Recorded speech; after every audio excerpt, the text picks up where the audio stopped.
Last time we talked about socialism and communism, and this new survey out that showed that our younger generation, those in their late teens and 20s at least, were a significant percentage of them were saying they embrace both socialism and communism.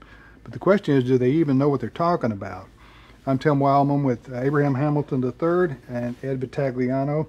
Ed, first of all, what is communism and socialism? Okay, well, first of all, or what are? I yes, guess I should say. We need to make the point that the difference between the two, before I describe what socialism is I remember a professor in college saying that communism is socialism with a gun. So it is a forced government on the people, whereas socialism can be and is considered to be a movement of the workers, the proletariat. It is considered by communists to be the final movement of human history, where the state in its early stages becomes basically totalitarian, all-powerful, enforces the movement to where the bourgeoisie is removed from power and capitalism dies its well-deserved death. Now, the problem is that communists, in their theory, believe that eventually the state will wither away and everyone will voluntarily participate in a communal existence. And that is nowhere ever been evident in the 40 or so nations that have tried socialism/communism.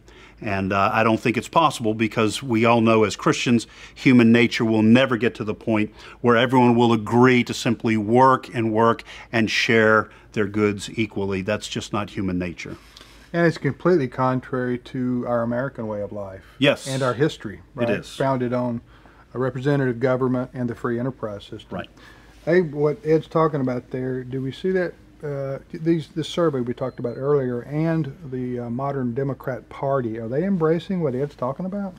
Well, yeah, it seems to be that they are, the party, especially the leaders in the party, are embracing it. They're using a lot of the rhetoric. And it's interesting to note all of the nations who become openly communistic, they always have been socialist en route to communism. I mean, for example, communist Russia even described itself as the United Soviet Socialist Republic. So that's an interesting phenomenon. But in terms of what's happening in our country, you have those that clearly have socialistic en route to communistic ideals, but they're deceiving the American populace about the truth of what socialism and communism really are. And so when you have many of our younger people embracing these ideas, much of that embrace is due to them not being fully apprised to what these ideologies and economic philosophies really are.